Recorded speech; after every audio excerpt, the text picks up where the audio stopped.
Hello, it's Joelle, and welcome to this 8-minute beginner yoga for abs practice with no sit-ups today.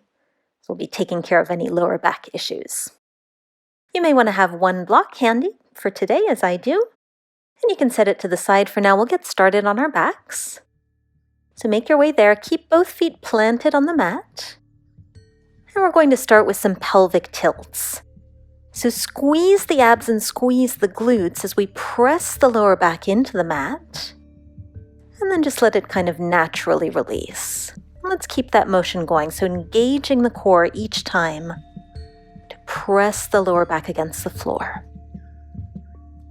Working on our deep core intrinsic stabilizers here, those muscles that don't tend to get much work throughout the day for many of us who spend so much time sitting.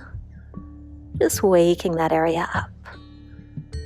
And then let's hold that tilt, so keep the abs engaged here. And we'll inhale the fingertips up to the sky, and then exhale the arms overhead. And then inhale back to the sky, and exhale hands alongside the body. And just keep that motion going now with your breath. Maybe the back of the hands will touch the floor above the head, maybe they won't. Could just be a little bit of side body tightness or shoulder mobility tightness if they don't, but really we're just focused on keeping the abs nice and alive here. Great job. And then let's bring the hands behind the head as if you were going to do a sit-up, but instead we'll just bring the legs up to tabletop and start tapping the toes. So as one foot comes down to the mat, the other one maybe comes a little bit closer to your body. Just kind of stepping back and forth here. And again, as with all our exercises today, just think about holding those abs tight. And you can either keep that motion going, or you might hold the legs in tabletop now. Another 10 seconds here, we can do it.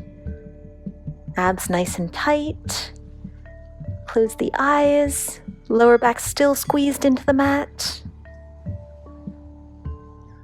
Beautiful. And then let's just set one set of toes down, followed by the other. And we'll roll over onto one side, doesn't matter which one. I'm going to start on my left side. And we'll come into a modified side plank. So knees are bent here, hand on the hips, and we'll lift those hips up off the mat and just hold tight here. Working our side waist and our obliques.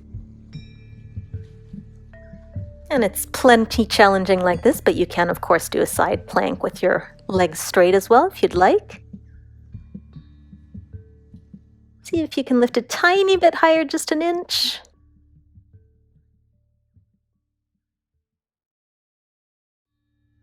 Beautifully done. And let's set those hips down. We'll simply roll over to the other side, whatever side that might be for you. So knees stay bent, propping ourselves up on the elbow, keeping the elbow underneath the shoulder. And whenever you're ready, just lifting those hips up here, still keeping the core tight. So side planks are really great for the obliques. They tend to be a nice and effective way to also train our chest muscles and shoulder muscles and hip muscles while we're at it. It's kind of a full body exercise here. And side planks can also be nice for back pain. And we can lower the hips down now. Great job. I'm going to come to sit up on my block, so you might want to do the same thing, and you can be cross-legged or any seated position that feels comfortable for today. And once you've arrived, we're just going to start tilting the upper body from side to side. So nice little dynamic flow here, still working on that side body and really extending. Try to reach a little bit further each time. And you could set the hand down, or you might hover the fingertips, or bring the opposite hand into the lap, reach in the other direction for a little bit of an extra challenge here. I will take this opportunity to thank Angie Jacobson, who suggested an ab workout with minimal strain on the lower back, so I hope that this helps. Ideas are always welcome in the comments below. Good job. So I'm just going to turn to the side here just so you can see a little bit better. We'll straighten out through the legs now, and we're going to row the boat.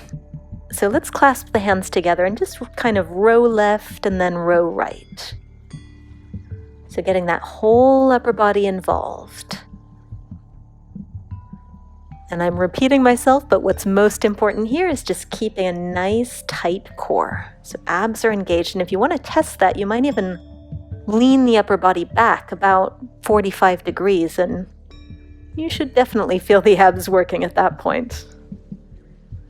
So just find the motion, the pace that's right for you. Keep it going here. You're doing great. And then we'll release that. And I'm just going to come down off my block. Again, you might want to do the same. And now we'll actually hold our boat pose. So that might mean bending the knees and bringing them towards the chest, or it might mean straightening out through the legs. But either way, we're still keeping the abs engaged. We're lifting the chest up towards the ceiling, straightening the arms, maybe finding a smile. Just a few more seconds here. You've got this. Beautiful. Let's set that down.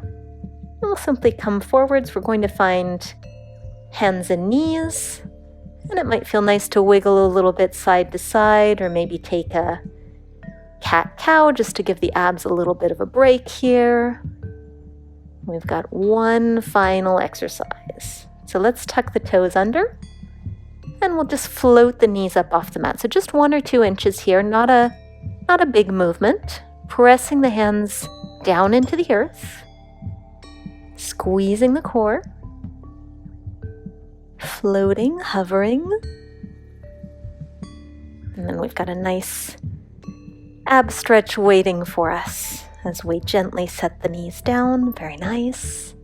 And let's come down onto the forearms and kind of slink our way forwards into Sphinx Pose, pulling the elbows back, pulling the chest forwards, keeping a little bit of activity in the glutes just to protect that lower back, and just enjoying the stretch in the abdominals. You might even close the eyes here and appreciate everything that you've just done.